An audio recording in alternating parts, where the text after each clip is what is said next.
माँ, बापू। तुझे खीर बहुत पसंद है ना? एक बार चला गया तो तुझे खीर कौन खिलाएगा? मैं तुम्हें लेने आया हूँ। कटे हो तुम दोनों। माँ,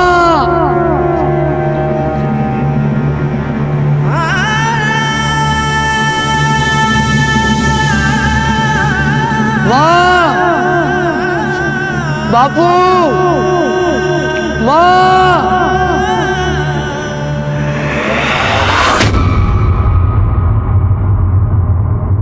आज के दौर में जहां बड़े से बड़े रिश्ते फीके पड़ने लगे, जहां रिश्तों की कद्र और बड़ों की अहमियत कम हो रही है, वहीं राजस्थान के एक छोटे से गांव में एक बेटा अपने खोए हुए माता पिता को ढूंढ रहा था। कहां गए थे उसके माता पिता? क्या वजह थी जो वो इस कदर परेशान था? और उस दिन केशव ने पहाड़ी में ऐसा क्या देख लिया था जिसे देखकर वो सन्न रह गया?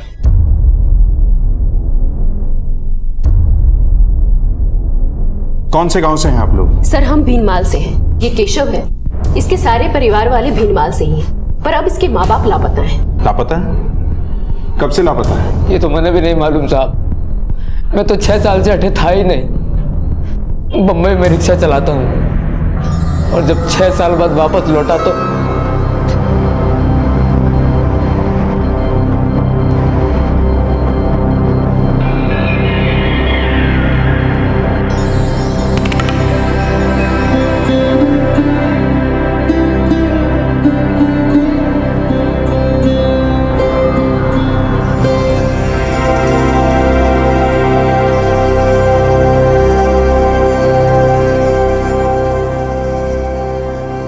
रेती मंगवाई थी, उसका क्या हुआ? कल आ जाएगा मैम।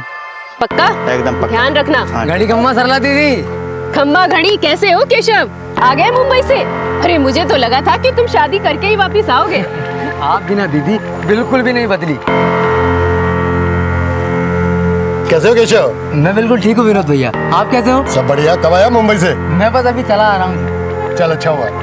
ठीक है तो सरला से बात कर, मैं थोड़ा काम देख के आता हूँ। जी जी बिल्कुल। और बता माधव और बाकी के घर वाले कैसे हैं? वो बिल्कुल ठीक है दीदी। 2 दिन पहले मिला था। मुझे तो एनजीओ के काम से आजकल शहर में ज्यादा रहना पड़ता है, इसलिए यहाँ की खबर नहीं रख पाती। अब गांव में पानी जो लाना है तो शहर के चक्कर तो काटने ही पड़ेंगे ना। अरे दीदी, जितना आप इस गांव के लिए करती हो उतना आजकल कोई किसी के लिए नहीं करता। अभी के लिए मैं जाऊँ, फिर आता हूँ कभी फुर्सत में आपसे मिलने। ठीक है। अच्छा।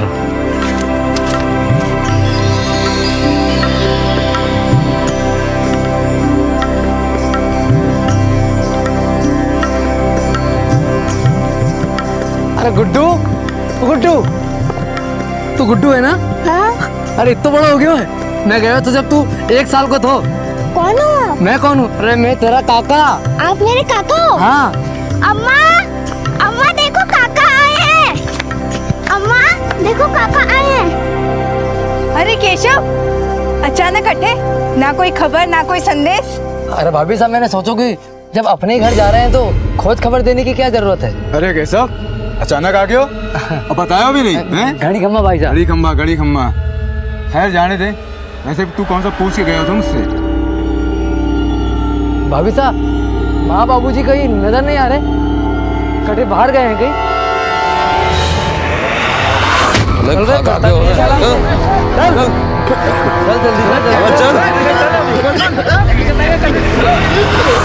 तूने बताया नहीं केशव ने? अरे माँ बाबू सब तीरथ पे गए हुए। तीरथ पे? हाँ। कब चले गए तीरथ पे? और यूं अचानक? अरे अब नहीं जाएंगे तो कब जाएंगे? अरे मतलब क्या बोल के गए हैं? वापस आने को क्या विचार है? देख, उन्हें आने में काफी वक्त लग जाएगा। ये बता तू यहाँ कब तक है? मैं तो बस इसी महीने के लिए हूँ। क्यों? अरे कुछ नहीं, इसलिए पूछ रहा हूँ कि उनको आने में काफी वक्त लग जाएगा। थारे जाने के 20-25 दिन बाद ही आवेंगे वो लोग। अरे भाई साहब, पर आपने उन्हें ऐसे जाने ही क्यों दिया? इस उम्र में उनकी देखभाल कौन करेगा? मुझे एक फोन कर दिया होता, मैं उन्हें तीरथ करा लाता। देख केशव, झूल की बात ना कमारे से 5 महीने में एक बार फोन करता है। 6 साल में अब शकल दिखाई है तने। हर इसके उम्मीद रखूं है? और तुझे माँ बापू की इतनी चिंता होती ना तो तू यहाँ से कभी जाता ही नहीं। चल केशव, फटाफट हाथ मुंह धो ले, मैं तेरे लिए गर्मा गर्म बाजरा की रोटी और साग बनाऊंगी। चल भीतर आ फटाफट।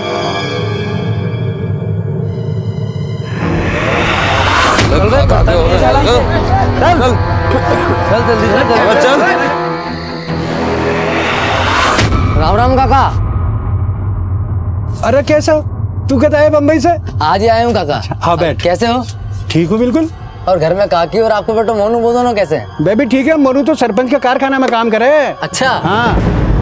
अच्छा काका एक बात बताओ, थे मैंने फोन पे बताया हो कहीं नहीं कि माँ और बापू दोनों तीर्थ यात्रा पे निकल गए हैं? वो अरे भाई मैं सोचो कि तू बम्बई में तो भी यही काम कर रहा है, दिन भर तो व्यस्त रहे हुए, भागा दौड़ी का मायने तू भी यही परेशान रहे हुए, तो बस ये वास्ते को नहीं बताया, कोई खास बात को नहीं। अच्छा कितने वक्त हो गए उनको निकले हुए? वो एक काम कर, कैसा तू घर आना, हमारे ग्राहकी का टाइम है। ठीक है काका। सदानंद के जमीन पर उनका दोनों बेटा को ही अधिकार है, औरतों को जायदाद में हिस्सा ना मिले। ठीक है? खम्मा खड़ी हुकुम, खम्मा खड़ी। जे केशव है, मुंबई से वापस आ गए हो, सोचा आपके पाँव छुआ दूं। चल घड़ी खम्मा हुकुम। क्या बे भगोड़े, मैंने तो लागो शहर से हीरो बन के वापस आएगा। थारे बदन पर तो रफू किया कपड़ा है। अब यही रहेगा, वापस जाएगा? वापस तो जाना है हुकुम, और वैसे भी मैं अठे अपने माँ बापू से मिलने आया था, और अब वो तो है ना।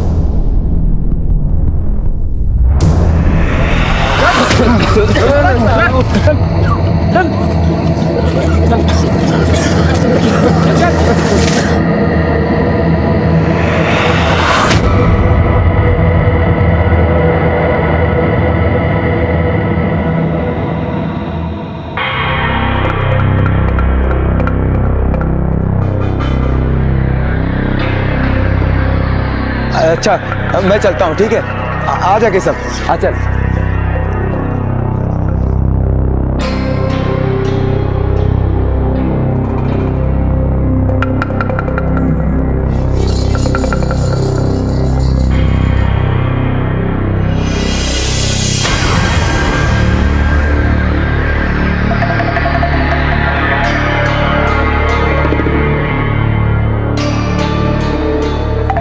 लाओ काका मैं मदद कर दूं।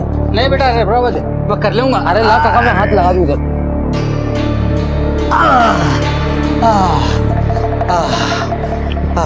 काका, काका, हाँ काका आप तो मुझे बचपन से जानो हो, हाँ बेटा। और आपने मुझे गोद में भी खिलाया है। एक बात पूछूं, सच सच बताओगे? काहे पूछना चाहे? हमारे माँ बापू कटे गया काका, मुझे तो लग रही हो जैसे ये पूरा गांव हमारे से झूठ बोल रही हो। आप ही बताओ कहाँ है मेरे माँ बापू? कुछ दिनों पहले गांव में महामारी फैल गई थी, और जितने भी लोग महामारी के शिकार थे ना, उन्हें गांव से बाहर निकाल दिया, गांव की भलाई के लिए। क्या? अरे ऐसे कैसे कोई मेरे माँ बापू को गांव से बाहर निकाल सकता है? इस उम्र में कहाँ जाएंगे वो? जहां तक मुझे पता है, गांव के बाहर जो पहाड़ी है ना, वो उसके पास रुके थे। माँ, बापू,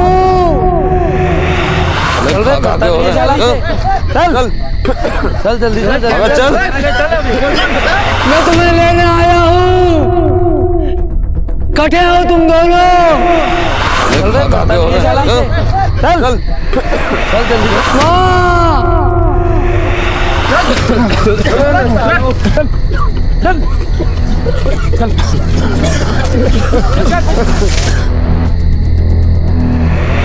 माँ,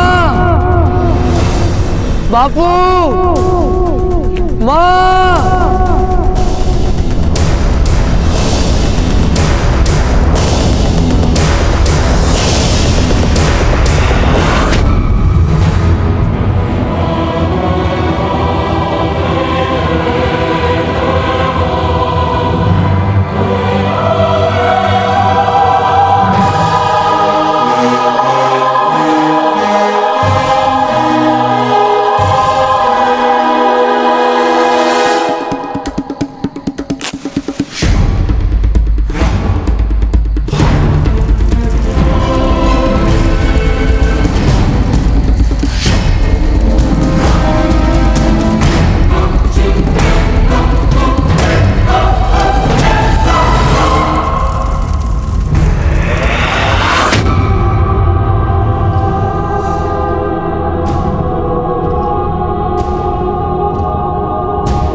आपने जो देखा होगा उसे देखकर शायद आपको विश्वास नहीं हो रहा होगा। आपके हाथ पैर ठंडे पड़ गए होंगे और आपके रोंगटे खड़े हो गए होंगे। आज हम आपको एक ऐसे दिल दहला देने वाले केस से रूबरू कराएंगे जहां राजस्थान के एक छोटे से गांव में कुछ लोगों को झोपड़े में बंद करके जिंदा जला दिया गया।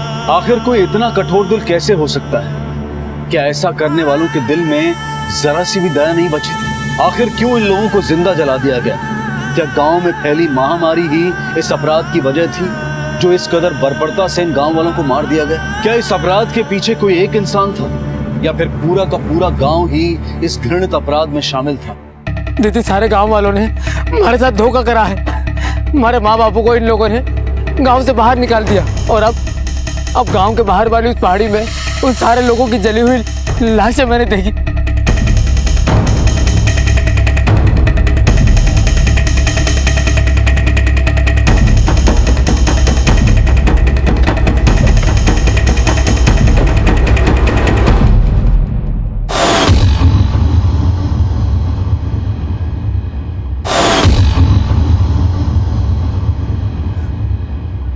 अभी तो यही थी, अचानक से कहाँ गायब हो गई? मैंने अपनी आंखों से देखा है विनोद भैया। केशव, पक्का तूने ठीक से तो देखा? यही थी सब लाशें? मैंने अपनी आंखों से देखा है विनोद भैया। माँ बापू और भी बहुत सारे जले हुए लोग थे यहाँ। झोपड़ा जला तो है, जरूर कोई बात है। मुझे लगता है पुलिस में खबर करनी चाहिए। सर, केशव का कहना है कि उसने वहाँ कई लाशें देखी, पर जब हम वहाँ गए तो वहाँ जले हुए झोपड़े के सिवा कुछ भी नहीं था। साहब, जीते जी मैंने मेरे माँ बापू से किसी ने मिलने नहीं दिया। और अब तुम जब उस जगह पे पहुंचे तो वहां लगभग कितनी लाशें थी? लगभग 10-11। सुंदर सर, फौरन इनके गांव चलते हैं और देखते हैं कि आखिर माजरा क्या है। सर, लेकिन इनका गांव यहाँ से 60-70 किलोमीटर दूर है। जगह चाहे कितनी भी दूर हो, कानून हर जगह होना चाहिए।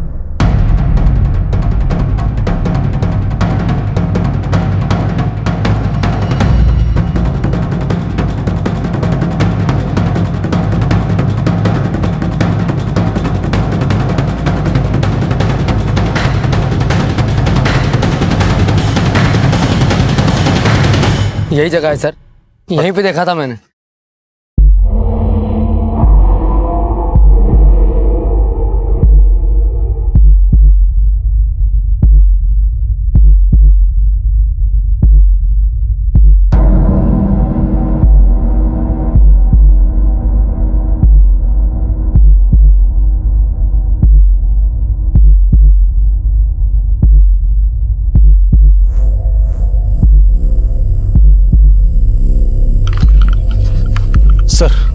कुछ नहीं मिला है। सुंदर, हमें गांव के लोगों से पूछताछ करनी चाहिए, तभी हमें पता चलेगा कि आखिर मामला क्या है। इस गांव के 60-70 किलोमीटर के सराउंडिंग में कुछ भी नहीं। इसका मतलब बाकी के लोग भी इसी गांव के होंगे।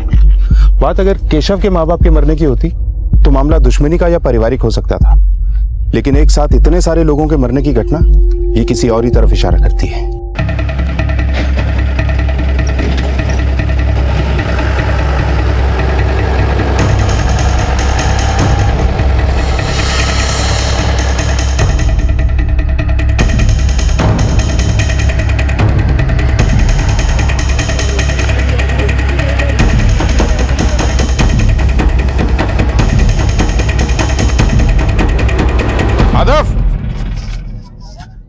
जी साहब।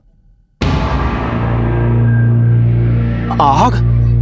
नाना साहब, मारो तो उस तरफ कभी जाना ना होवे, बल्कि किसी ना तो किसी के मुंह से सुनी हो। माँ बाप की खोज खबर लेने की भी कोशिश नहीं की? नहीं साहब, वो सरपंच जी ने फरमान जारी किया तो। कैसा फरमान?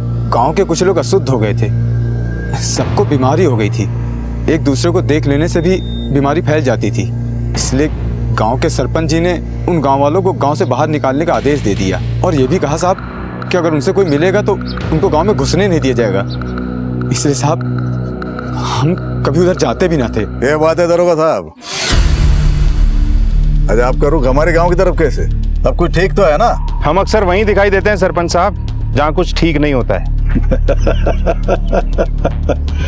क्या बात कर रहे हो? आज तक तो आप लोग कभी इस गांव में आए नहीं थे पर सब कुछ ठीक ही चल रहा था। क्या? गांव के बाहर एक झोपड़े में केशव ने कुछ लोगों की जली हुई लाशें देखी थी। इससे पहले कि ये किसी को कुछ बताता, किसी ने उन लाशों को ठिकाने लगा दिया। और अभी अभी हमें ये पता लगा है कि कुछ दिनों पहले आपके हुक्म से कुछ लोगों को इस गांव से निकाल दिया गया था। हाँ, छुआछूत वाली बीमारी थी उनको, सारा गांव चपेट में आ रहा था उसके। देखिए, हम सरपंच है इस गांव के, गांव का भला और गांव वालों का स्वास्थ्य हमारी जिम्मेदारी, हमारी, इसीलिए हमने फरमान जारी किया था।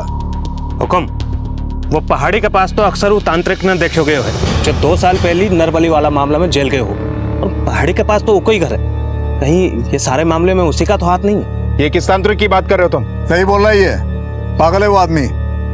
हमें तो लगता है कि ये सारा उसी का किया कराया है। जाइए उसे पकड़िए, इस गांव में आपको कुछ नहीं मिलेगा, उसके पीछे भागिए। तांत्रिक है, तंत्र मंत्र के लिए बलि तो चढ़े हैं।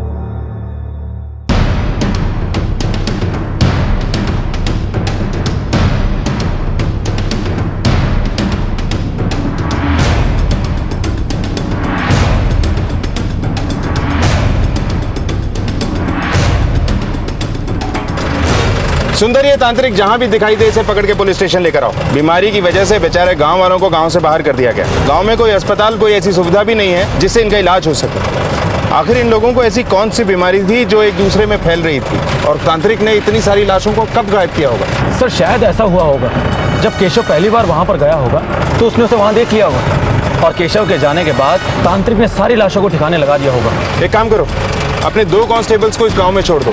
ये तांत्रिक जरूर किसी और को अपना अगला शिकार बनाने की कोशिश करेगा, और इसकी नरबली वाली फाइल्स भी निकलवाओ। पता करते हैं कि इसने और क्या क्या कारनामे किए हैं।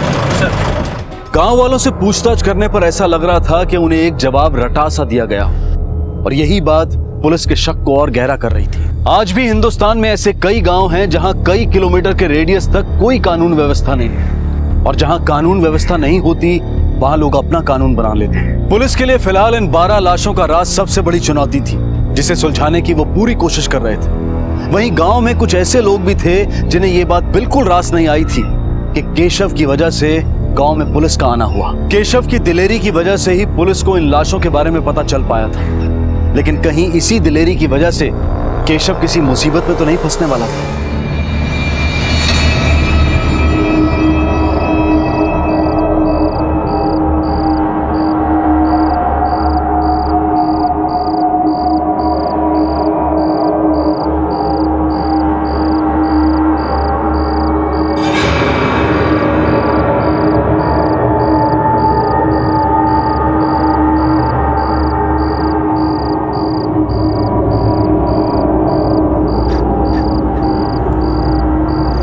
इकट्ठे होते दोनों।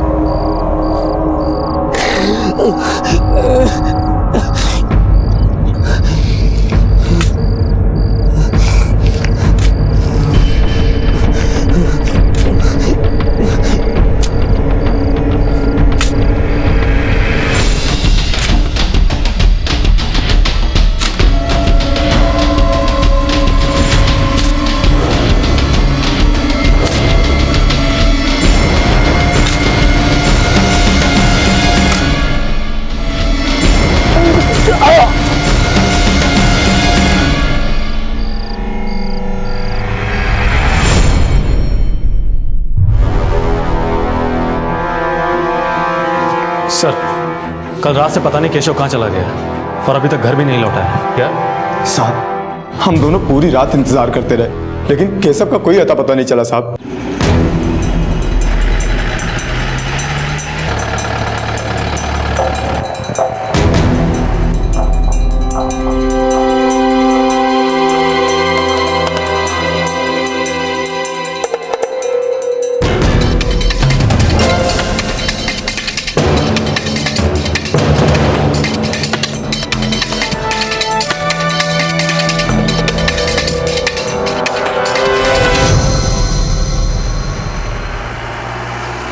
अरे रुको, तुम इसी गांव के हो?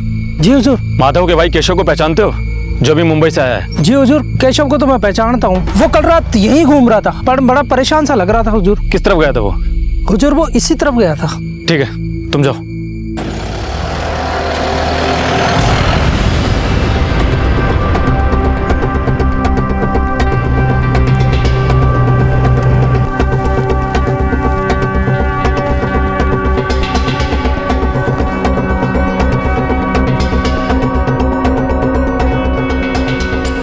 आखिर इतनी रात को केशव यहाँ क्यों आया होगा, वो भी इस जले हुए झोपड़े के पास, और इसके बाद वो गया कहाँ होगा? सर कहीं केशव भी तो उस तांत्रिक का शिकार तो नहीं बन गया?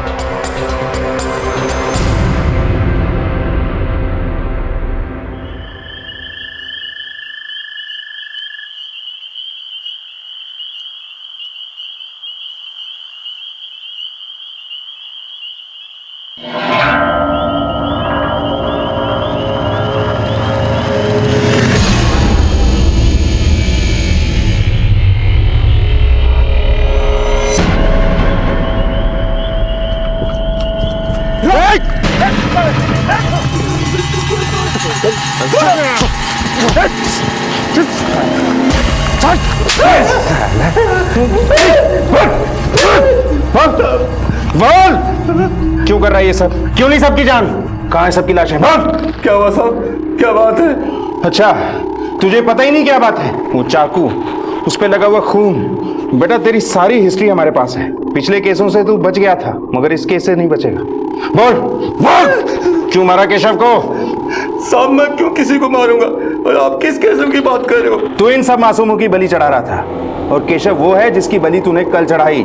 बात को घुमा मत, जल्दी बता, बता मामला क्या है? साहब वो लड़का जो कल मिला था।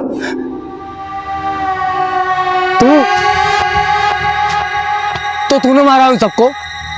तू पागल है क्या? ये क्या बोल रहा तू? तूने उन मासूमों की बलि चढ़ा दी जो उस दिन उस झोपड़ी में थे। तू मुझे गलत समझ रहा है, मैं इंसानों की बलि नहीं चढ़ाता। अरे तो फिर ये क्या है? ये सब जानवर है। जानवर? हाँ, तुझे यकीन नहीं आता तो मैं बोरिया खोल के दिखाता हूँ तुझे। आ देख। साहब मैंने केशव को वो सभी जानवर दिखाए थे जिनकी बहन ने बलि चढ़ाई थी, फिर वो वहां से चले गए। तूने बोला और हमने मान लिया। अगर चला गया था तो घर क्यों नहीं पहुंचा? मुझे पता नहीं साहब, मैं आपको वो जगह बता सकता हूँ जहाँ मैंने जानवर काटे थे। थोड़ा वहां से बोलो। हाँ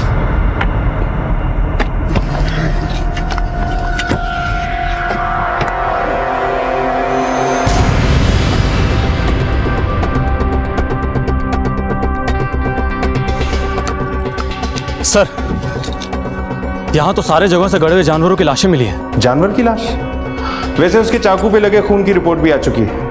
वो खून के निशान भी किसी जानवर के ही थे। सर अगर तांत्रिक ने कुछ नहीं किया तो फिर इसके पीछे कौन हो सकता है? और केशव कहाँ गया होगा? सुंदर, इसी सवाल की गुत्थी तो सुलझ नहीं रही है।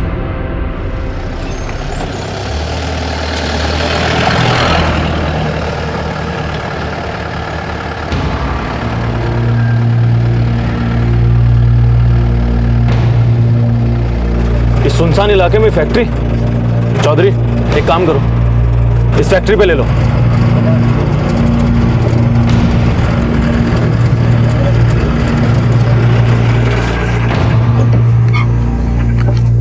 ए, दरवाजा खोल।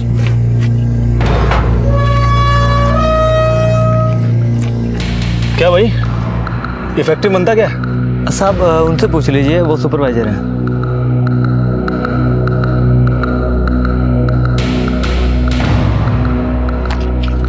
जी बोलिए। ये फैक्ट्री किसकी है?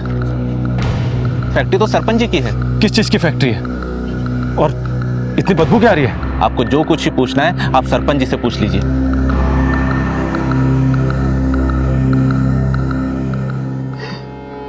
सब मेरी गलती है, रिश्तों का मोल समझ ही ना पायो। जिस तरह मैं अपने बच्चों के बारे में सोचता रहा, वैसे ही मेरे माँ बाप मेरे बारे में सोचते रहे। देखो मासा, आप लोग यहाँ रुकोगे तो ये बीमारी सब में फैल जाएगी। वैसे भी गांव वाले सरपंच जी का दरवाजा खटखटाने वाले हैं, और अंदर की बात तो ये है कि सारे रोगियों को गांव से बाहर निकाल दिया जाएगा, वरना कहीं ये बीमारी हम लोगों को ना लग जाए। और आप लोगों के लिए मैं इसे खतरे में नहीं डाल सकता हूँ। तू चिंता मत कर बेटा, हम लोग यहाँ से चले जाएंगे कहीं दूर।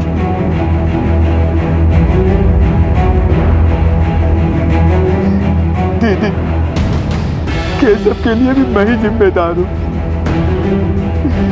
अगर मैंने उसका ध्यान रखा होता तो वो मेरे साथ होता।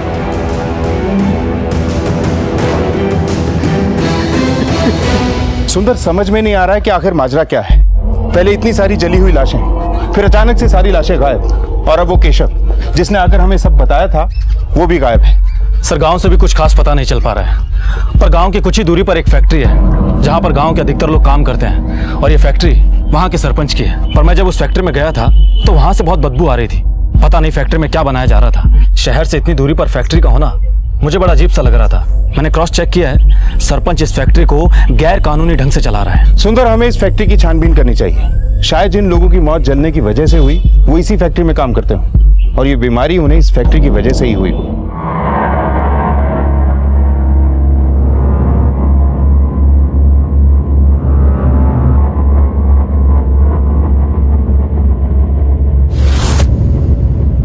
इसका पीछा करो।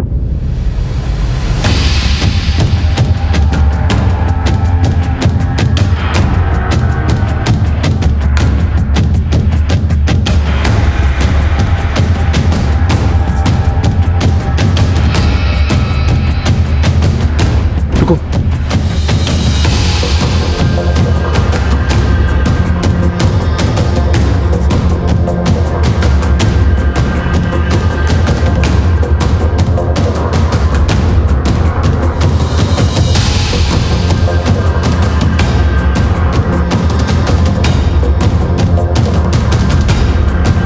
देखो अच्छी तरह।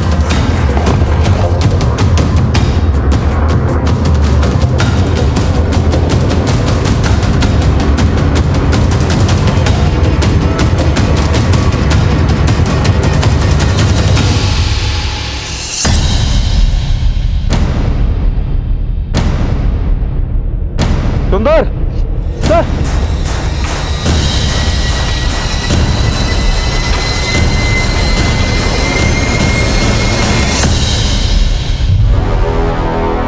तुमने ये गैर कानूनी फैक्ट्री चलाकर बहुत बड़ा अपराध किया है। ताला लगेगा तुम्हारी किस्मत पर और इस फैक्ट्री पर। गांव के सभी लोग तुम्हारी फैक्ट्री में काम करते थे, जिनमें केशव के माँ बाप भी शामिल थे। जाहिर सी बात है, अगर गांव छोड़ देने के बाद भी उनका तुमसे लेना देना है तो उनकी मौत की वजह में भी सिर्फ तुम्हारा ही लेना देना होगा।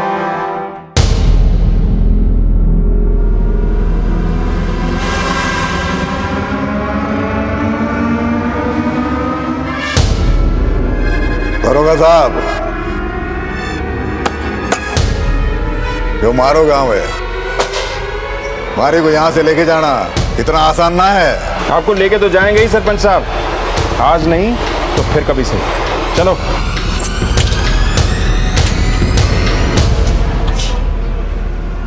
सुंदर, स्पेशल फोर्स के लिए एप्लीकेशन भेजो। इन सब मौतों के पीछे सरपंच का ही हाथ है, इसे अरेस्ट करना ही होगा। सर साहब, ये सब मेरी वजह से हुआ साहब। मैंने उनको भेजा था, जिसके बाद ये सब। सर गांव के ऊपर मैंने शुरू से ही सरपंच का दबदबा देखा है, पर वो इस हद तक गिर सकता है ऐसा लगा नहीं था। सर आप उसे अरेस्ट क्यों नहीं करते? देखिए, हमारी पुलिस चौकी आपके गांव से 70 किलोमीटर दूर है, और ये ज्यादा बड़ी पुलिस चौकी भी नहीं है। सरपंच के पास जितने लोग हैं उनसे निपटने के लिए हमें और जवानों की जरूरत होगी। हमने स्पेशल फोर्स की मांग की है, वो अप्रूव होते ही हम सरपंच को गांव के बीच से उठा के लाएंगे। और जब से सरपंच को पता चला है कि उसका फांडा फूट चुका है, उसने गांव के आसपास अपने लोग भी बढ़ा दिए। सर पोस्टमार्टम की रिपोर्ट आ चुकी है। मरने वाले सभी लोगों को टीबी की बीमारी थी, और उन सभी लोगों को जिंदा ही जला दिया गया था। क्या? जिंदा जला दिया?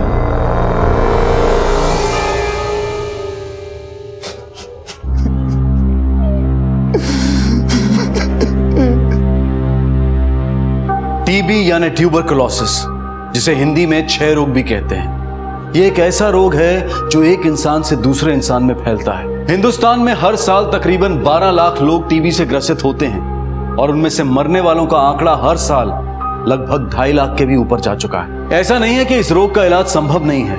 इस रोग का इलाज भारत सरकार द्वारा मुफ्त में किया जाता है, लेकिन कई पिछड़े हुए क्षेत्रों के लोग इस सुविधा का फायदा नहीं उठा पाते। वजह सिर्फ एक ही है, शिक्षा की कमी। पोस्टमार्टम की रिपोर्ट से खुलासा हुआ था कि जो 12 शव गांव से बरामद हुए थे, उन सभी को टीबी था, और उन्हें बड़ी ही निष्ठुरता से भूखे रखने के बाद जला दिया गया था। पुलिस की तहकीकात का रुख अब एक फैक्ट्री की तरफ मुड़ गया था, जहां माधव के माता पिता काम करते थे। उन्होंने तय कर लिया था कि वो उस फैक्ट्री में जाकर और जानकारी हासिल करेंगे, क्योंकि वो एक ऐसे क्लू की तलाश में थे जिससे इन निर्मम हत्याओं के राज से पर्दा उठ सके। सर क्या ये सरपंच इतना बड़ा नेक्सस अकेला हैंडल कर सकता है? मुझे तो ऐसा लगता है कि इसके साथ कोई तो जरूर है। ये सब तब पता लगेगा सुंदर जब सरपंच हमारे हाथ लगेगा। सर मेरे पास एक आइडिया है। आइडिया थोड़ा अजीब है पर फोर्स आने के अप्रूवल से पहले ट्राई कर सकते हैं।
चलो सरपंच साहब और बैठ लिए इसी गाड़ी में। अब हमारी गाड़ी में बैठो। दरोगा ठीक नहीं करा तुम। अरे सब ठीक है, चल चल। दरोगा भूल रहे तो ये हमारा इलाका है। भूल आप रहे सरपंच साहब, आपका इलाका पीछे रह गया। चलो अंदर, चल अंदर, चलो चलो। क्या नहीं है, चलो।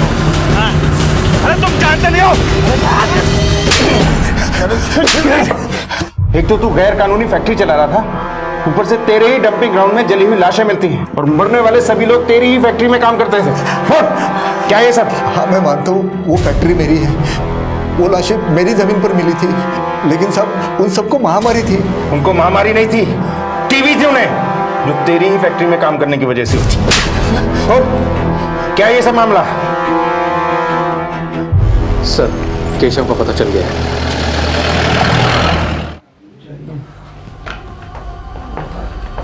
केशव केशव केशव उठाओ इसे सर, केशव।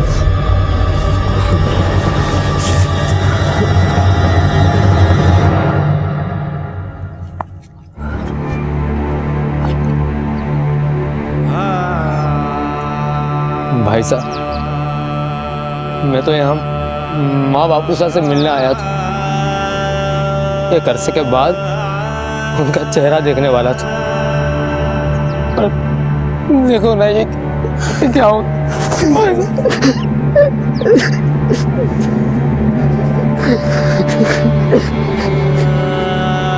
अब तक पुलिस के हाथ जितने भी सुराग लगे थे वो किसी भी ठोस नतीजे तक पहुंचने के लिए काफी नहीं थे, क्योंकि ये पूरा अपराध इतने योजनाबद्ध तरीके से हुआ था कि अपराध की जड़ और कारण दोनों से ही पुलिस अनजान थी। अब भी कई सवाल पुलिस के सामने खड़े थे। केशव के माता पिता समेत उन गांव वालों को किसने जिंदा जलाया था? गांव में महामारी क्यों फैली? और इस पूरी योजना का सूत्रधार और सरपंच का साझेदार कौन था? इन सारे सवालों के जवाब मिलने अभी बाकी थे और इसी बीच केशव का पता चल गया और उसने जो बयान दिया उसने इस पूरे केस का रुख ही बदल दिया। उस रात जब मैं फिर से माँ बापू को ढूंढने पहाड़ी पर गया तो वहां मुझे वो तांत्रिक मिला। उसने बताया कि उसने गांव वालों को नहीं मारा,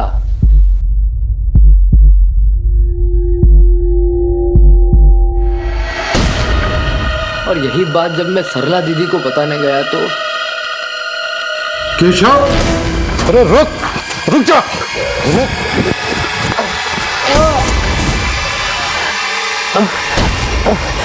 ये तो तुरुप का इक्का है विनोद, इसे तो संभाल कर जिंदा रखते हैं।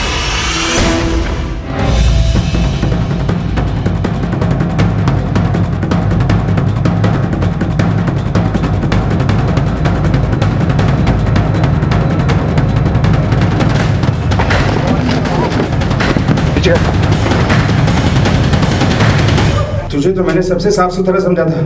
ये क्या कहानी है? इतनी लंबी प्लानिंग, इतना बड़ा सेटअप। सर 7 साल पहले जब मैं यहाँ आई तो मेरा एक ही मकसद था, इस इस गांव के पानी की समस्या हल करना और यहाँ के लोगों की भलाई करना। वाह, ऐसा लग रहा है जैसे तू देवी का दूसरा रूप है। मुद्दे पर आ, कहानी मत सुना। जब मैं यहाँ आई तो मैंने देखा इस गांव के आसपास कुछ भी नहीं है, और अगर चलती थी तो सिर्फ एक ही आदमी की, सरपंच की। हाँ, मैं एकदम सीरियस हूँ। इतना सब कुछ करके क्या मिल गया हमें? बस सरकार से एक मेडल। सरपंच से बात करके देखते हैं, शायद कुछ बात बन जाए। तुम्हारा प्लान क्या है? ये ऐसी जगह है जहाँ किसी का कोई ध्यान नहीं। बस ये समझो कि राजस्थान के नक्शे में ये गांव है भी या नहीं, ये भी लोगों को पता नहीं। जरा सोचो, अगर यहाँ पे फैक्ट्री लगा दी जाए तो परमिशन की कोई जरूरत नहीं, कुछ भी करो, कुछ भी बनाओ, और तो और मजदूर मुफ्त। लेकिन सरपंच हमें ये सब क्यों करने देगा? फायदा, पैसा, और कौन नहीं चाहता फायदा और पैसा। सरपंच जी, आप चाहे तो क्या कुछ नहीं कर सकते। दवा की फैक्ट्री है और गांव वालों को मुफ्त में दवा मिल जाएगी आपकी वजह से। मसीहा बनने का अच्छा मौका है, और ये ऐसा सौदा है जहां नुकसान कुछ भी नहीं, बस फायदा ही फायदा है। और भी कुछ फायदे हो सकते हैं, जरा इत्मीनान से मिलिए, समझाते हैं।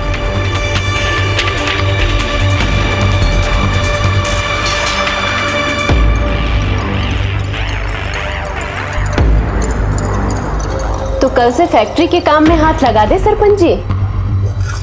बिल्कुल बिल्कुल। हमें पता था कि फैक्ट्री में जो केमिकल हम यूज करने वाले हैं उससे गांव के लोग बीमार पड़ेंगे ही, इसलिए हमने फ्री में दवा बांटने का नाटक भी किया।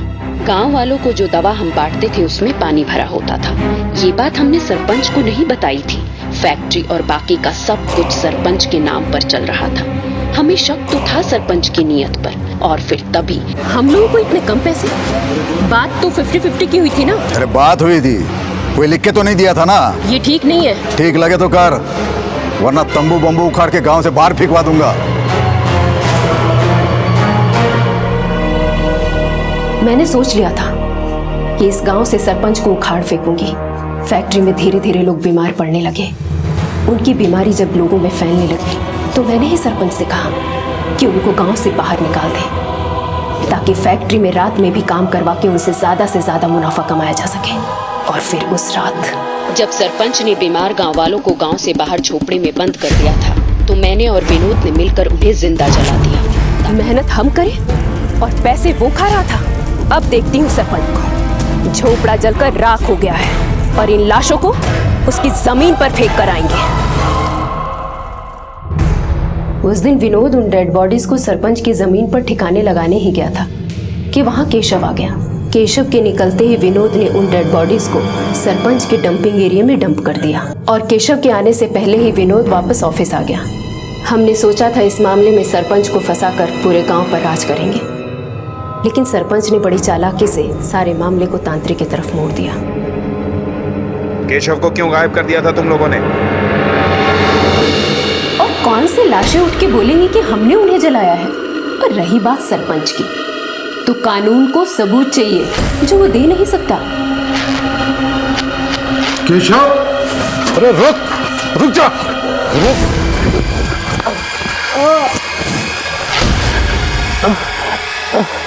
ये तो तुरुप का इक्का है विनोद, इसे तो संभाल कर जिंदा रखते हैं।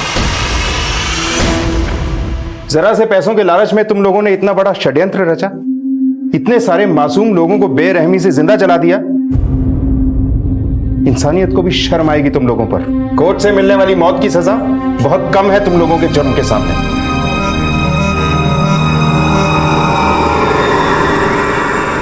चंद रुपयों के लालच में कई बहुमूल्य जिंदगियों को आग के हवाले कर दिया गया। भिलमल गांव में रहने वालों के लिए गरीबी और भुखमरी एक बहुत बड़ी समस्या थी, और उनकी इसी मजबूरी का फायदा उठाया सरला और सरपंच ने। केशव के साहस की वजह से न सिर्फ सरपंच और सरला के तांडव से पर्दा उठा, बल्कि कई और लोगों को भी बचाया गया। अगर केशव साहस ना दिखाता तो शायद इन लोगों का भी वही हश्र होता जो बाकियों का हुआ।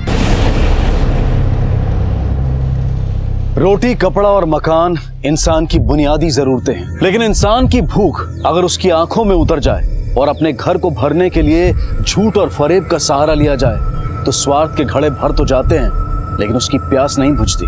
माना कि जिंदगी संघर्षों से भरी है, लेकिन दूसरों को छलने वाले जब पछतावे की आग में सुलगते हैं तो अपने आप को कोसने के अलावा उनके पास कोई दूसरा विकल्प नहीं बचता। साहब, आज परवीन ने मुझे जान से मारने की कोशिश की। ये देखिए साहब, ये बहुत मारा साहब, मुझे बहुत मारा। पिछले हफ्ते उसने कहा था कि तूने उसे मारने की कोशिश की। साहब वो सब झूठ था। झूठी शिकायतें तो तुम दोनों लाती हो। अब तक तुम्हारे खिलाफ 3 और तुम उसके खिलाफ चौथी करने आ गई हो। नहीं साहब, मैं सच बोल रही हूँ। ये मेरे जख्म देखिए साहब, वो सच्चाई मेरी बयान कर रहे हैं। उसने तो गुंडे भेजे थे मुझे मरवाने के लिए। आज बड़ी मुश्किल से मैंने अपनी जान बचाई है साहब। अगर आपने कोई कार्रवाई नहीं की ना साहब तो मैं जिंदा नहीं बचूंगी।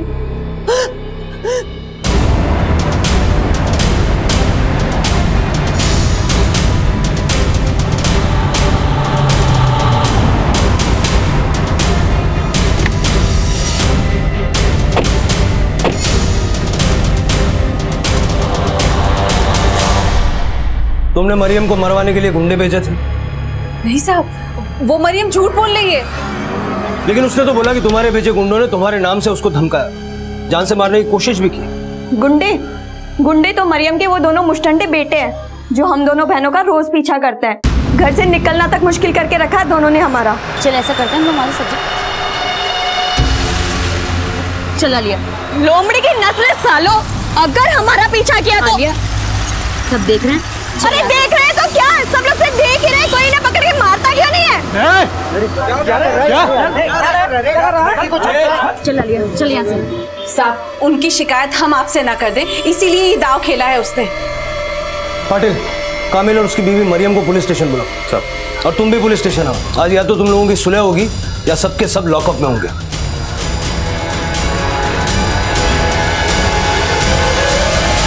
साहब मैं जो साहब ना मैं क्या मैं मत कर। इन सब का मुखिया है तू।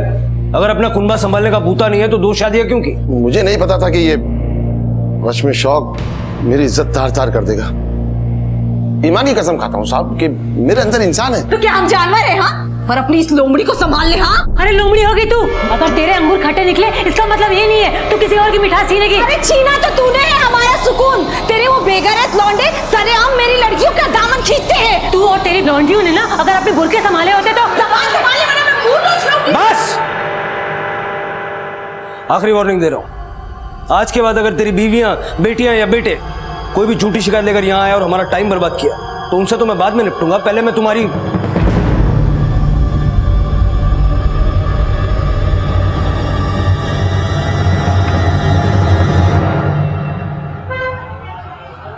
अस्सलाम वालेकुम कामिल भाई। हाँ भाईजान, कुछ सुलह हुई? ये मसला सुलझने वाला नहीं है माजिद मियां।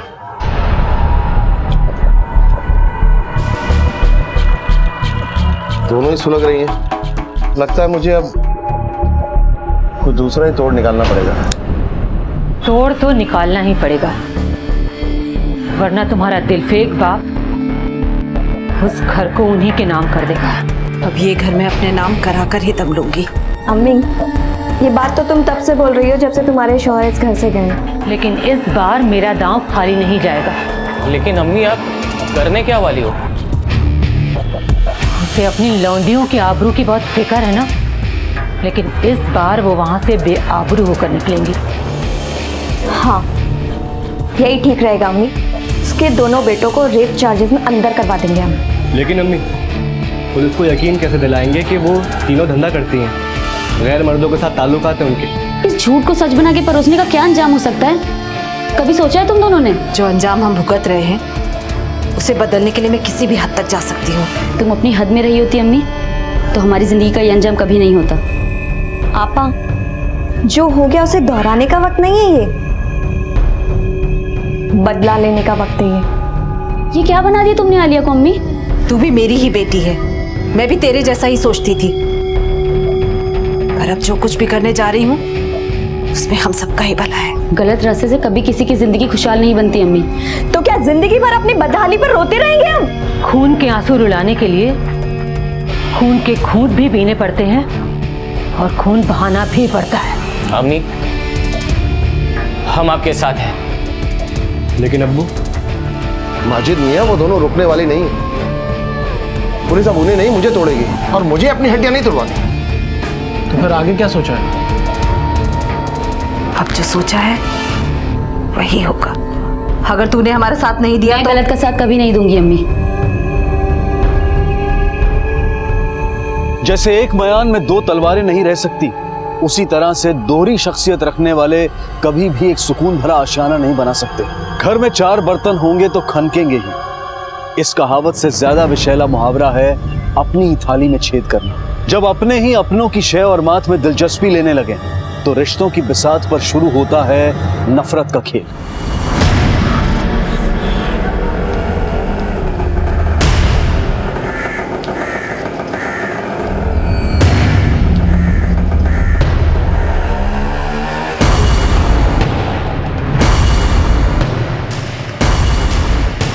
भाई साहब, वो रिक्शा के पीछे चलना।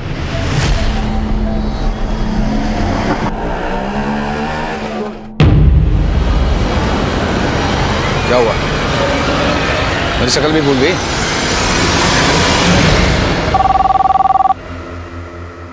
हेलो,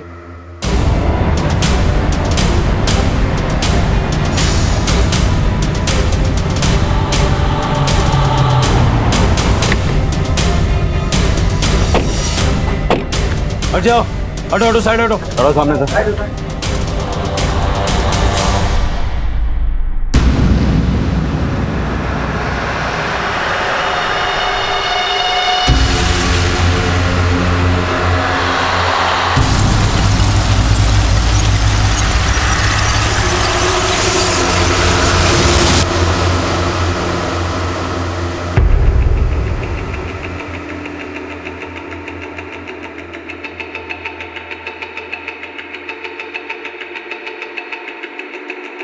सर, दोनों के गले पे काला नीला मार्क है, शायद गला घोंट के मारा गया। बॉडीज को पोस्टमार्टम के लिए भेजो।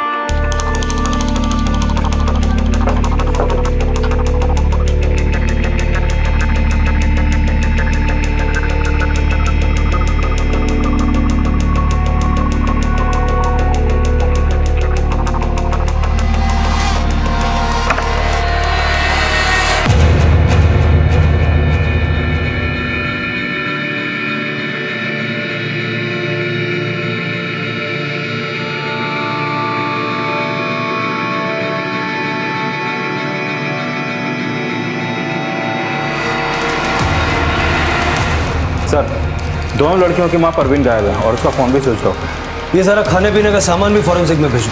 सर, ये असलम, ये इनके घर में ऊपर भाड़े पे रहता है, इसी ने हमें कॉल किया था। सर, मुझे नहीं पता कि आंटी कहाँ पर है। मैंने तो आलिया और फातिमा की डेड बॉडीज देखी तो 100 नंबर पे कॉल कर दिया बस। वो तो फर्स्ट फ्लोर पे रहता है ना, तो यहाँ से शोर शराबे की, झगड़े की, तोड़फोड़ की आवाज तो सुनी होगी। सर, इनके यहाँ तो रोज तो झगड़ा होता था। इनफैक्ट सर, कल भी हो रहा था, लेकिन मैंने ध्यान नहीं दिया। कल रात घर के आसपास इनके बाप, भाई, दोस्त, रिश्तेदार या कोई शक्मंद किसी को देखा? नहीं सर, मैं जॉब पे से आता हूँ और सीधा सो जाता हूँ। क्या काम करता है? सर, डोमिनिक में पिज्जा डिलीवरी बॉय हूँ। सुबह कॉलेज आता हूँ और इवनिंग शिफ्ट में जॉब करता हूँ। सुबह सबसे पहले लाशें तूने देखी?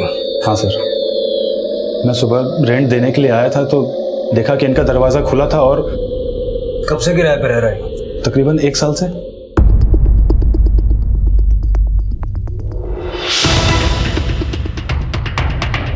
सर, पड़ोसियों ने भी यहाँ किसी अनजान या परवीन के पति कामिल या उनके बेटे जुनैद और वसीम और मरियम को भी यहाँ पे नहीं देखा।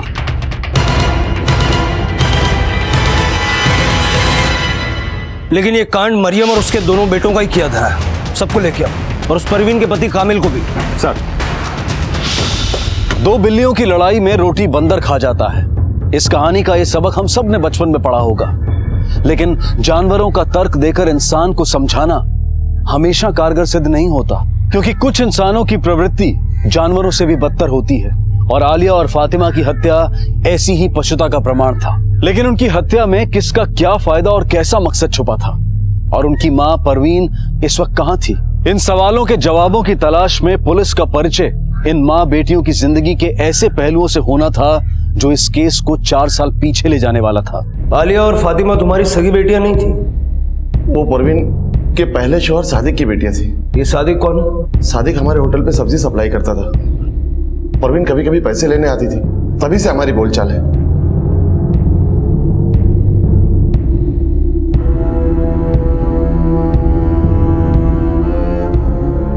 तुमसे निकाह करने के लिए उसने अपने शौहर को तलाक दे दिया? नहीं नहीं, तलाक नहीं साहब। सादिक का तो 4 साल पहले ही इंतकाल हो गया था। मुझे उस बेवा पे तरस आ गया और मैंने निकाह कर लिया। लेकिन फातिमा और आलिया को भी मैं अपनी ही औलाद समझता था, और आप मुझ पे शक कर रहे हैं कि मैंने उनको मारा है। परवीन अब कहाँ है? मैं भी उसकी गुमशुदगी से हैरान हूं साहब। हमें हैरान करके कोई फायदा नहीं है साहब। इन हत्याओं की जो असली जड़ है उसे ढूंढिए। तू कहना चाहती है परवीन ने अपनी बेटियों को मार दिया? अरे साहब, वो औरत नहीं थी, दल्ली थी, दल्ली। अपनी बेटियों से धंधा करवाती थी। ये भी तुम्हारे पिछले आरोपों की तरह झूठ है। बल्कि सच ये है कि अपनी माँ के कहने पर तुम दोनों ने मिलकर आलिया और फातिमा का मर्डर किया। नहीं साहब, हमने नहीं मारा उन्हें। हम सच बोल रहे हैं। हमने अपनी आंखों से आलिया को कई बार अलग अलग कस्टमर के साथ देखा है।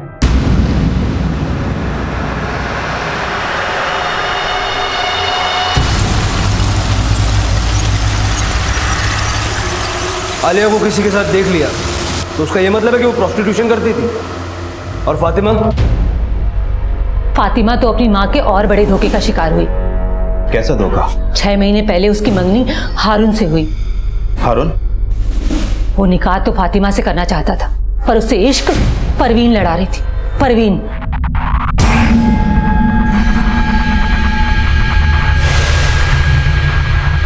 फातिमा को इन दोनों के रिश्ते की सच्चाई पता चल गई, इसीलिए उसने हारून से रिश्ता तोड़ दिया।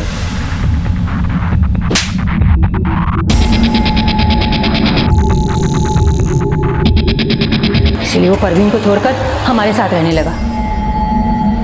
मुझे तो लगता है कि परवीन अपनी दोनों बेटियों को मारकर हारून के साथ भाग गई। मरियम और तेरे बेटे के आरोपों में कितनी सच्चाई है? साहब, मेरे जख्म मत कुरे दिए। हाथ जोड़ता हूं आपके। हाथ मत जोड़, सच बोल, वरना ये हाथ पैर सब टूट जाएंगे। मैंने परवीन से सच्ची मोहब्बत की थी। तो फिर परवीन और उसकी बेटियों को छोड़ने की वजह क्या थी? साहब, जो उन्होंने कहा है आप वही समझ लो। मतलब तू अपनी जबान नहीं खोलेगा? मैं अपनी जबान से उनकी इज्जत तार तार नहीं करना चाहता। इनका भरोसा नहीं किया जा सकता। परवीन, आलिया और फातिमा के साथ साथ इनकी कॉल डिटेल्स भी निकलवाओ और पता लगाओ ये हारून कौन है। सर, मैंने आलिया और फातिमा के मोबाइल चेक किए, दोनों फोन से। कल रात 9 बजे से 12 बजे के बीच परवीन के नंबर पर बहुत कॉल हुई, लेकिन परवीन ने उनका कॉल रिसीव नहीं किया। इसका मतलब उनका मर्डर रात 12 बजे के बाद हुआ। सर एक बात और, फातिमा के मोबाइल स्क्रीन पे उसकी फोटो एक लड़के के साथ है, ये देखिए। पाटिल, कहीं यही हारून तो नहीं? मरियम ने जो सिक्का उछाला उसके एक तरफ परवीन तो दूसरी तरफ हारून का जिक्र आया। इनके नाजायज रिश्ते को आलिया और फातिमा की हत्या की वजह बताया गया। साथ ही साथ आलिया और फातिमा के चरित्र पर भी सवालिया निशान खड़े किए गए। जब आग लगाने वाले राख को कुरेदने की बात करते हैं तो लगता यही है कि झूठ को शीशे में उतारा जा रहा है, लेकिन कभी कभी सच के पैमानों में भी झूठ के जाम भरे होते हैं। सर, परवीन के कॉल रिकॉर्ड के मुताबिक उसकी हत्या से पहले शाम 5:30 बजे दहीसर के एक पीसीओ से उसे कॉल आया, जिसके बाद वो शाम 6:30 बजे वहां पर पहुंची। और सर उसी रात 1 बजे तक उसका फोन वहां पर एक्टिव रहा और उसके बाद बंद हो गया। उस रात कामिल, मरियम और उसके दोनों बेटों के फोन की लोकेशन कहाँ थी? मरियम की फोन लोकेशन उसके नया नगर वाले घर की थी। कामिल, जुनैद और वसीम अपने काशी मीरा वाले होटल के पास थे। पाटिल, ये इनका सोचा समझा षड्यंत्र हो सकता है, और पीसीओ से फोन करके परवीन को दहीसर बुलाना इन हत्याओं को अंजाम देने की चाल। ये सब देड़चण है। फोन लोकेशंस को लेकर के इनको शक के दायरे के बाहर रखना ठीक नहीं होगा। लेकिन सर, आलिया और फातिमा के मोबाइल से रात 9 से 12 बजे के बीच में जो कॉल हुए थे ये भी एक साजिश हो सकती। अब ये तो पोस्टमार्टम रिपोर्ट के बाद ही पता चलेगा ना कि ये सारे कॉल्स उनके मरने से पहले हुए या मरने के बाद। वैसे इन माँ बेटियों की सबसे ज्यादा बात किससे होती थी?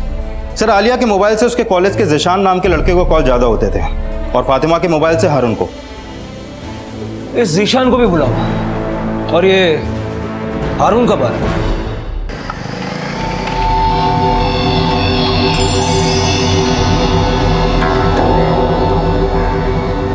सर, मैं तो यकीन भी नहीं कर पा रहा कि अब फातिमा। तेरे आंसू सच्चे हैं या घड़ियाली? सर, जिसने आपके मन में गलतफहमी पैदा की है उसने 6 महीने पहले मेरे और फातिमा के बीच में भी गलतफहमी पैदा की थी। तो तेरे और परवीन के बीच कोई रिश्ता नहीं था? सर, वो मेरी माँ थी। मतलब उसे भी मार दिया? सर, मैं क्यों मारूंगा? और वैसे भी जब ये सब कुछ हुआ तो मैं मुंबई में भी नहीं था। तेरे फोन की लोकेशन तो मुंबई से बाहर की थी, लेकिन ऐसा भी तो हो सकता है कि तू यहीं हो और तेरा फोन कोई पुणे लेकर गया हो। परवीन की बॉडी ठिकाने लगा दी या परवीन ने तेरे साथ अपना ठिकाना बदल लिया? सर आप गलत कह रहे हैं। तो तू बोलना सही क्या है? ऐसा क्या जादू किया रे तूने फातिमा पर, जो 6 महीने पहले तुझे परवीन के साथ हम बिस्तर देखने के बाद भी पिछले 1 महीने से वो तेरे टच में थी, तेरे साथ सेल्फीज, प्यार मोहब्बत वाले मैसेजेस हैं? सर 6 महीने पहले फातिमा ने मुझे नहीं बल्कि मैंने फातिमा को छोड़ा था, क्योंकि सर मरियम ने यह कहकर मेरे कान भरे थे कि फातिमा कैरेक्टरलेस थी। मैं सच कह रही हूँ, फातिमा का कई लड़कों के साथ चक्कर है।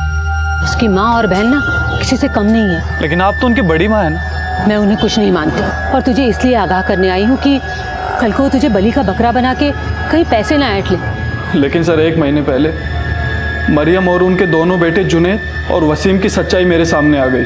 अगर हमारा पीछा किया तो आलिया, सब देख रहे हैं? अरे देख रहे हैं तो क्या, सब लोग सिर्फ देख ही रहे हैं, कोई इन्हें पकड़ के मारता क्यों नहीं है?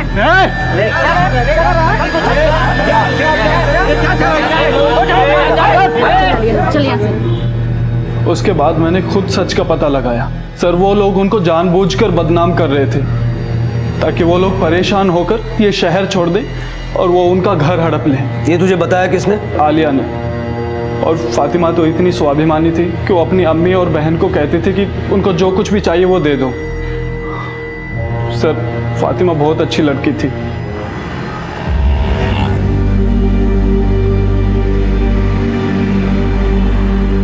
Fatima, I am sorry Fatima. Fatima वो फातिमा फातिमा फातिमा प्लीज प्लीज मुझे माफ कर दो। मैंने मरियम की बातों में आके कल को मुझसे निकाह करके फिर से मुझ पे शक किया तो? नहीं फातिमा, ऐसा नहीं होगा आगे। फातिमा ये सब तमाशा मत करो। फातिमा प्लीज मुझे एक मौका दे दो, एक मौका बस। मैं जिंदगी भर तुम्हें शिकायत का मौका नहीं दूंगा। सर फातिमा बहुत अच्छी लड़की थी, मैंने उसे गलत समझा, उसके बाद भी उसने मुझे माफ कर दिया। सर 7 अगस्त की रात 12 बजे के आसपास आलिया और फातिमा की हत्या हुई। गला घोंट के मारा गया, लेकिन हत्या से पहले उन्हें बेहोशी की दवा दी गई जो उनके घर से बरामद हुई फिश करी में मौजूद थी। पटेल, इसका मतलब है कि किसी ने पर्पसली उनको फिश करी खिला के बेहोश किया और फिर उनके फोन से परवीन को कॉल्स किया। हो सकता है उसका मकसद परवीन को घर बुलाना रहा होगा, लेकिन परवीन नहीं आई और आलिया और फातिमा को होश आ गया। या फिर यह भी हो सकता है कि यह हारून और परवीन की साजिश हो। शायद परवीन ने ही आलिया और फातिमा को बेहोश किया और घर से निकली, अपना फोन दहीसर में किसी के पास छोड़ा और वापस आई, फिर अपने ही बेटियों के फोन से खुद के नंबर पर कॉल्स किया। उनकी ये प्लानिंग पिछले 1 महीने से चल रही थी। वो खुद ही फातिमा के मोबाइल से हारून को कॉल्स और मैसेजेस कर रही थी ताकि जब हारून अपना बयान दे तो हारून पे भी शक ना जाए।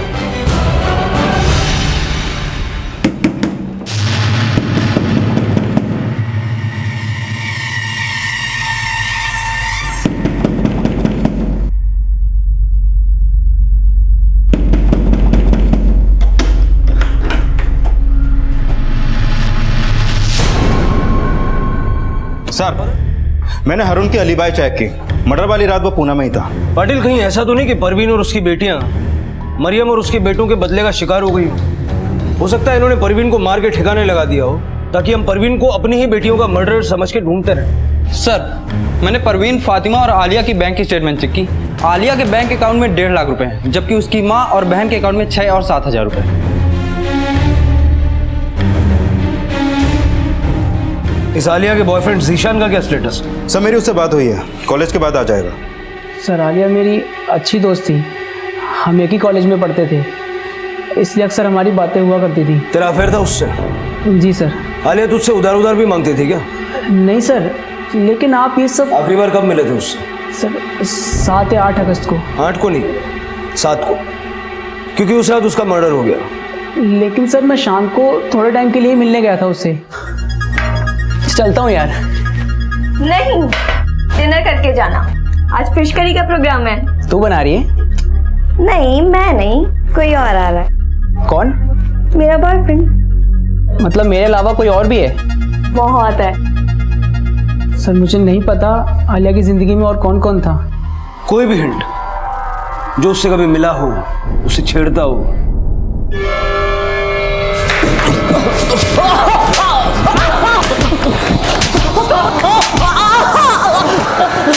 बोल। साहब वो झूठ बोल रहा है। मैं कभी उसके कॉलेज नहीं गया। निशान ही नहीं, हारून ने भी तुम दोनों को उन्हें परेशान करते हुए देखा था।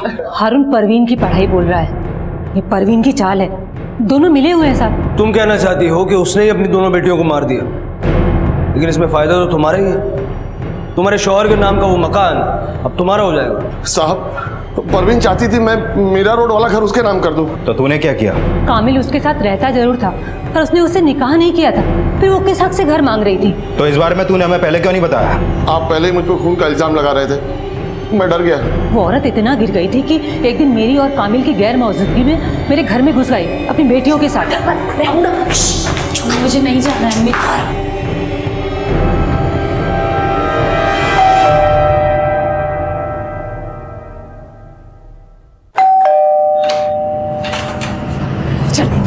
अरे ये क्या हो रहा है? मेरे खाना चुप हट अरे ये क्या कर रहे?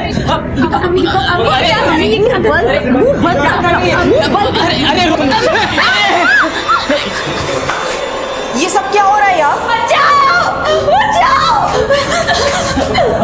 खाला हमने कुछ नहीं किया, ये लोग जबरदस्ती घर में। ना बेटा, मैंने सब देख लिया। क्या देखा? इन लड़कों ने मेरी लड़कियों के साथ। चुप, झूठ मत बोलना। साहब वो तो जीनत की वजह से हमारी इज्जत बच गई, वरना तो वो औरत हमारे बेटों को बदनाम करने की सोच कर आई थी।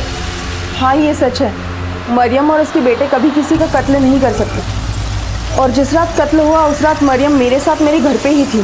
साहब उस रात मेरा पार्टनर कामिल और उसके दोनों बच्चे यहीं थे। उसके बाद हम सब साथ में घर गए।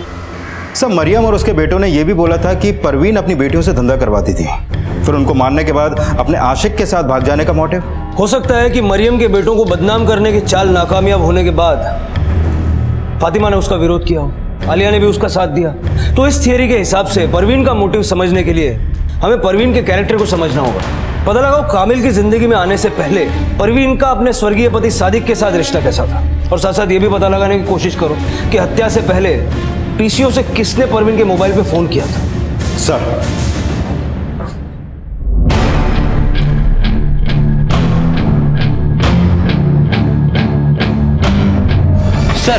जिस पीसीओ से परवीन को कॉल हुई थी उसके सामने वाली शॉप की सीसीटीवी फुटेज मिल गई।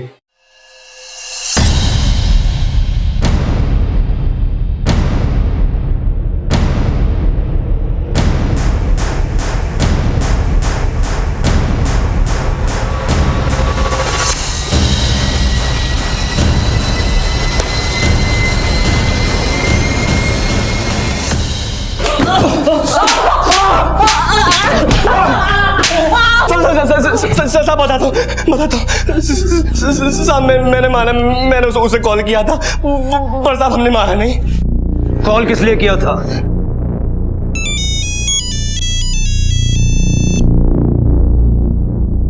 हेलो, तेरी बेटी जिसके साथ सोती है उन सबके साथ फोटो है मेरे पास। कौन बोल रहा है? पहले मेरी बात सुन। अगर तू चाहती है वो फोटोग्राफ्स तेरी दुश्मन मरियम के पास ना जाएं, तो मुझसे आकर मिल। साहब उसे हमने एक गेस्ट हाउस में बुलाया था, पर वो आई नहीं साहब। आई नहीं, या उसको किडनैप करके आलिया और फातिमा को मार दिया तुमने? नहीं साहब, नहीं मारा। आलिया के वो फोटोग्राफ्स का? साहब वो हमने झूठ बोला था। हाँ लेकिन ये सच है कि आलिया धंधा करती थी। तो उसे बुलाया किस मकसद से था? वो साहब हम उसको बेहोश करके उसकी न्यूड फोटोग्राफ्स लेने वाले थे, ताकि उसको ब्लैकमेल करके अपने अब्बू जान का घर खाली करवा लें। मतलब परवीन आई थी, लेकिन तुम लोग जो चाहते थे वो कर नहीं पाए, इसलिए उसे मार दिया।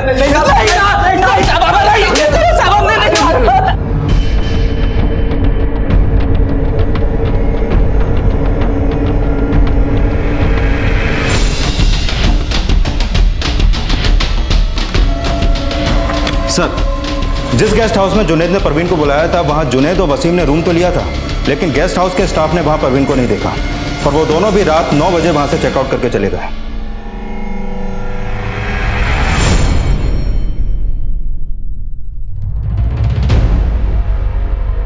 वसीम, जुनैद और मरियम, इनसे इनका 36 का आंकड़ा था।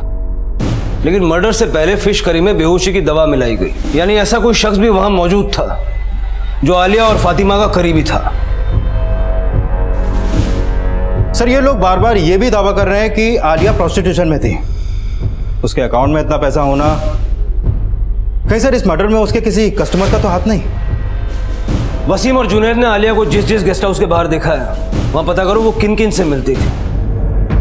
पुलिस एक तरफ ये पता लगाने की कोशिश कर रही थी कि आखिरकार आलिया के बैंक अकाउंट में इतना पैसा होने का असल राज क्या था, और साथ साथ आलिया से जुड़े रहस्यों का भी खुलासा हो गया।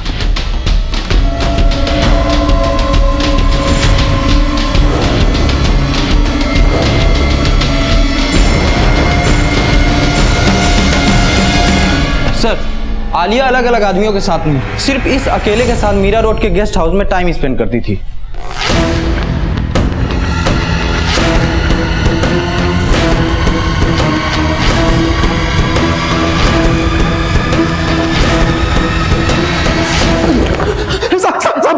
बता दो साहब, आलिया मुझे 6 महीने से बेवकूफ बना रही थी साहब।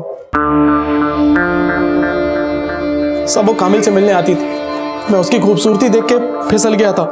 मुझे लगा कि मैं भी उसे पटा सकता हूं। फिर मैं धीरे धीरे उस पर चांस मारना शुरू कर दिया।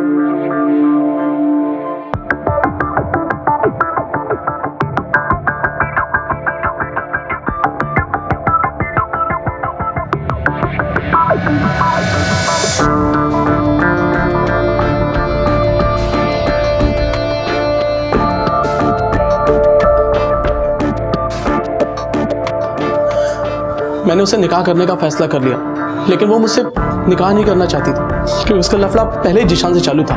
इसलिए तेरी जल गई और तूने उसे मार दिया। नहीं, मैंने उसे नहीं मारा। उस रात तो साहब मैं होटल में ही था। लेकिन जिस रात उसका मर्डर हुआ, तूने उसे अपना स्पेशल फिश करी भिजवाया था। कौन सा डिलीवरी बॉय लेकर गया था? बोल बोल, कौन लेके गया था? बोल। साहब, मैं अपनी बेटी की कसम खा के कहता हूँ साहब, कोई फिश करी नहीं भिजवाई साहब, मैंने कोई फिश करी नहीं भिजवाई। पुलिस इस केस के हर एंगल को इन्वेस्टिगेट कर रही थी और परवीन की तलाश में उसका अतीत भी खंगाला जा रहा था, जिसके लिए पुलिस उसके पहले पति के घर भी पहुंची।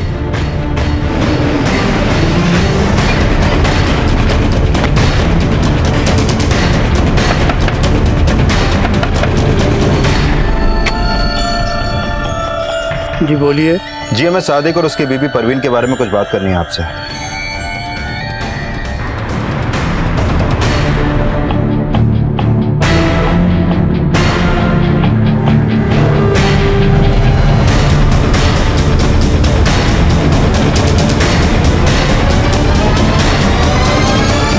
यही सादिक है, वेजिटेबल सप्लाई की आड़ में ह्यूमन ट्रैफिकिंग करता था।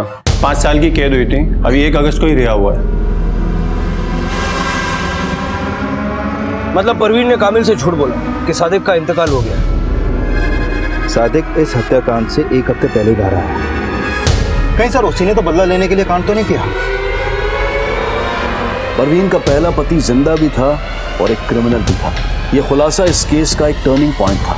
लेकिन परवीन की गुमशुदगी और उसकी बेटियों की हत्या में सादिक का क्या रोल हो सकता था, ये जानने के लिए पुलिस सादिक की तलाश में जुट गई। लेकिन इस केस में कई और घुमाव आने अभी बाकी थे। सर, सादिक को परवीन के भाड़ोत्री समेत कई लोगों ने वहां देखा था। वो परवीन के घर के पास किराए का रूम लेने के बहाने एक स्टेट एजेंट से मिला था, जिसने सादिक को परवीन का मोबाइल नंबर दिया था। हो सकता है कि ये फिश करी का प्रोग्राम जेल से छूटे हुए बाप से मिलने की खुशी में हो। इस सादिक के बाप का फोन भी सर्विलेंस पे डलवा हो। सर,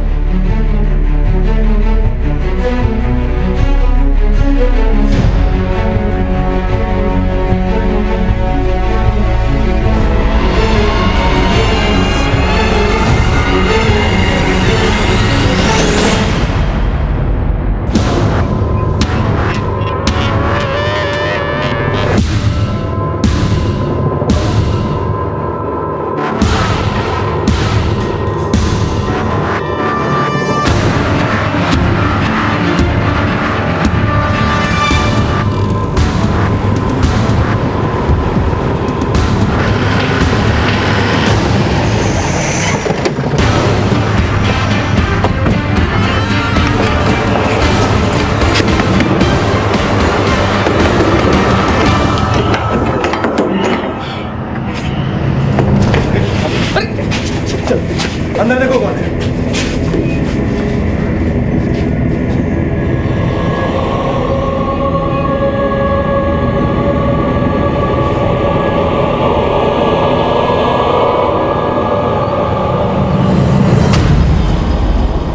अगर तू चाहती है वो फोटोग्राफ्स तेरी दुश्मन मरियम के पास ना जाएं, तो मुझसे आकर मिल। लेकिन तुम बोल कौन रहे हो? जब मिलेगी तो पहचान जाएगी। आना कहाँ है?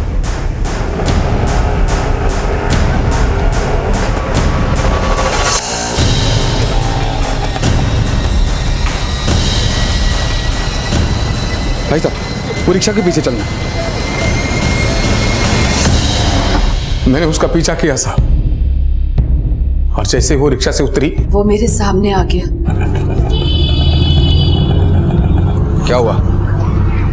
मेरी शक्ल भी भूल गई? मुझे लगा कि सादिक ने ही मुझे फोन करके वहां बुलाया है। साहब, मैंने सिर्फ उसका पीछा किया, मैं किसी जुनैद को नहीं जानता। बस मैं अपनी बेटियों के सामने उसे नहीं मिलना चाहता था, इसलिए। उसने मुझे धमकाया और अपने साथ ले गया। बैठो। साहब, उस औरत ने मुझे धोखा दिया। मुझे कैद क्या हो गई? ये कहने लगी कि मैं मर गया और वो कामिल के साथ रहने लगी। तुमने कामिल से झूठ क्यों बोला कि सादिक मर चुका था? बोलो। साहब, उस औरत ने मेरे जज्बात से खेला। मैं उसे सबक सिखाना चाहता था, और मुझे पता है वो कामिल को भी उसने पागल बनाया होगा पैसे हड़पने के लिए। ये सच नहीं है। मैं मानती हूँ कि मैंने कामिल से झूठ बोला, पर मैं उससे सच्ची मोहब्बत करती थी साहब। लेकिन तूने उसे ही नहीं, अपनी बेटियों को भी धोखा दिया। फातिमा के होने वाले शौहर के साथ तेरा रिश्ता था। पैसों के लिए अपनी बेटियों की इज्जत नीलाम करती थी, धंधा करवाती थी उनसे। ये झूठ है साहब, ये झूठ है। तो फिर कामिल ने तुझे छोड़ा क्यों? कामिल ने मुझे नहीं छोड़ा साहब, बल्कि मैंने खुद उसको अपनी जिंदगी से दूर कर दिया। उसने मेरे जज्बात से खेला, निकाह तक नहीं किया मुझसे, क्योंकि उसकी नीयत मेरी बेटियों पर थी।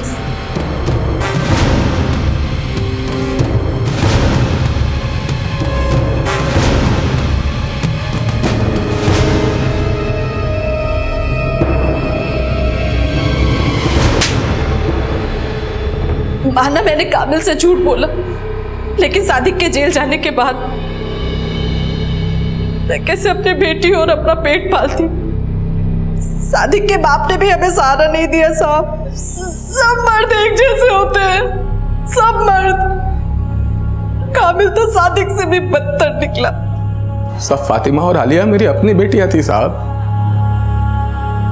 और आप कह रहे मैंने उनका मर्डर किया?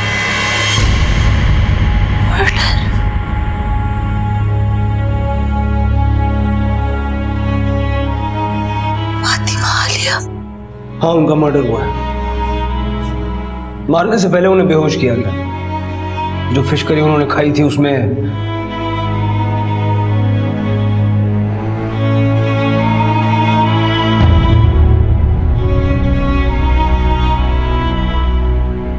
पुलिस ने परवीन को सादिक के जुल्मों से तो बचा लिया, लेकिन अपनी बेटियों की हत्या की खबर सुनकर परवीन की हालत और भी ज्यादा दयनीय हो गई। सादिक ने परवीन के साथ किए अत्याचार को तो स्वीकारा, लेकिन ये कबूल नहीं किया कि उसने अपनी बेटियों का मर्डर किया है। परवीन के बयान से शक की सुई कामिल पे भी आई। उसे पूछताछ के लिए तलब किया गया।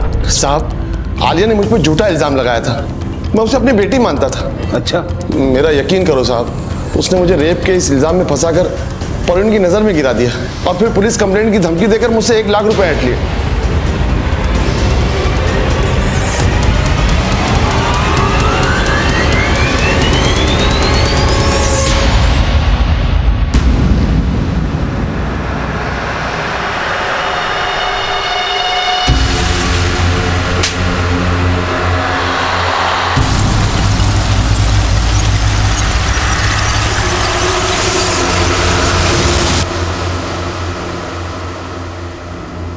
आलिया की दोस्ती उसके कॉलेज के एक लड़के जिशान से थी।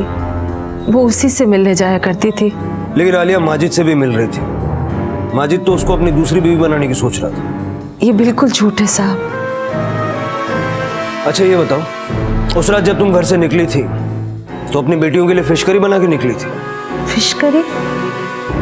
नहीं तो हाँ, हमारा प्लान था उस रात फिश करी खाने का। हम हर संडे फिश करी खाया करते थे। अम्मी, इसकी जैसी फिश करी और कोई नहीं बना सकता। सच में बहुत टेस्टी फिश करी बनाते हो तुम।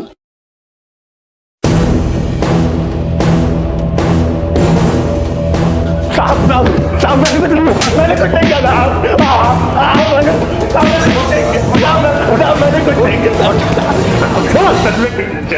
सर सर मैंने सिर्फ फिश करी बनाई थी, मैंने मर्डर नहीं किया साहब। सर मेरा यकीन कीजिए, मैंने वाकई कुछ नहीं किया सर।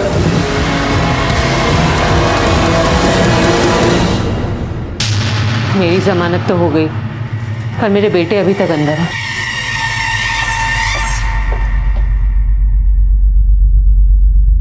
ये कल ही जमानत पे रिहा हुई है और आज आप फिर से, आपा को कितनी बार अंदर बाहर कराओगे आप लोग?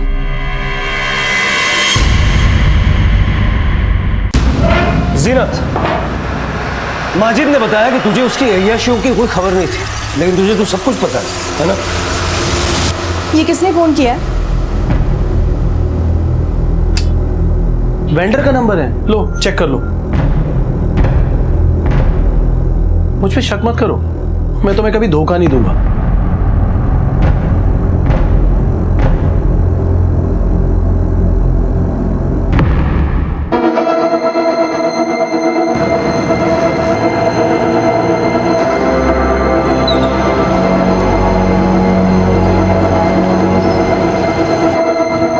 सिर्फ 20,000?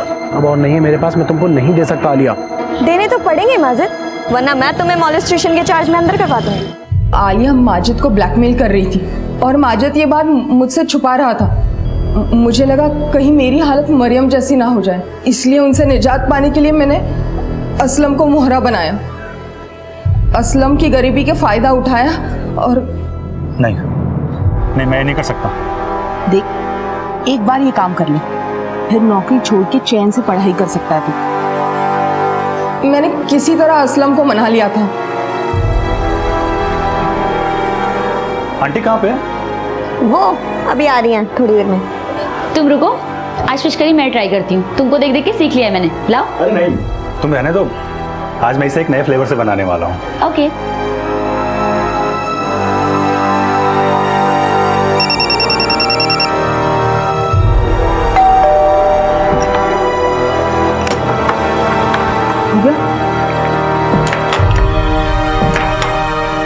इनकी माँ कहाँ है? अरे मुझे नहीं मालूम।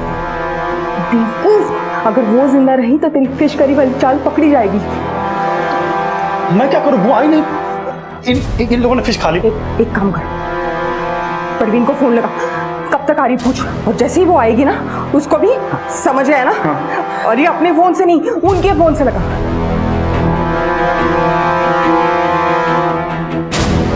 उठा नहीं रही वो।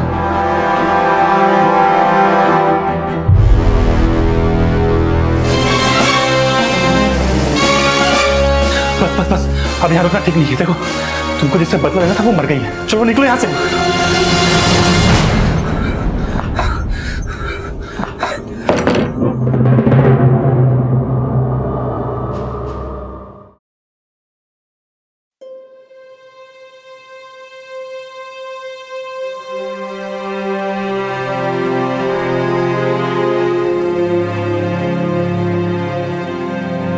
गलत रास्ते से कभी किसी की जिंदगी खुशहाल नहीं बनती अम्मी। तुम्हें कामिल जी से झूठ नहीं बोलना चाहिए था, उन्हें सब सच बता दो। अगर वो सच में तुम्हारी परवाह करते होंगे तो तुम्हारा साथ देंगे, लेकिन झूठ से मुझे समझाएगी। हाँ? और खबरदार, अगर तेरी जबान पर ये सच आया कि तेरा बाप जिंदा है, मुझे माफ कर दे फातिमा।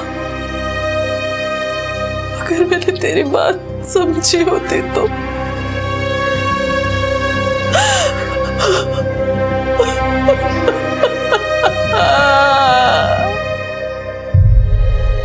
परवीन ने अपनी मुश्किलों का समाधान झूठ से करना चाहा और शायद इसीलिए आलिया को भी ये राह आसान लगी। जैसे गेहूं के साथ घुन भी पिस जाता है, उसी तरह से फातिमा भी अपने करीबियों के अवगुणों का शिकार हो गई और परवीन अपने आप को कोस कर भी अब इस कड़वी हकीकत को बदल नहीं सकती। जिंदगी के उतार चढ़ाव से हम सभी गुजरते हैं, लेकिन ऊंचाइयों पर पहुंचने के लिए चाहे हमें संघर्ष के पहाड़ ही क्यों न चढ़ने पड़े, लेकिन झूठ और फरेब के शॉर्टकट्स हम कभी ना अपनाएं। इसी विचार के साथ मैं अनूप सोनी अब आप सबसे विदा लेता हूं। फिर मुलाकात होगी अगले एपिसोड में जुर्म की एक और कहानी के साथ। तब तक अपना और अपने परिवार का ख्याल रखें और देखते रहें क्राइम पेट्रोल डायल 100। सबक एक को सीख हम सबको। जय। क्राइम पेट्रोल के और भी दिलचस्प कहानी देखने के लिए हमारे चैनल को सब्सक्राइब करें और बेल आइकॉन दबाना न भूलें।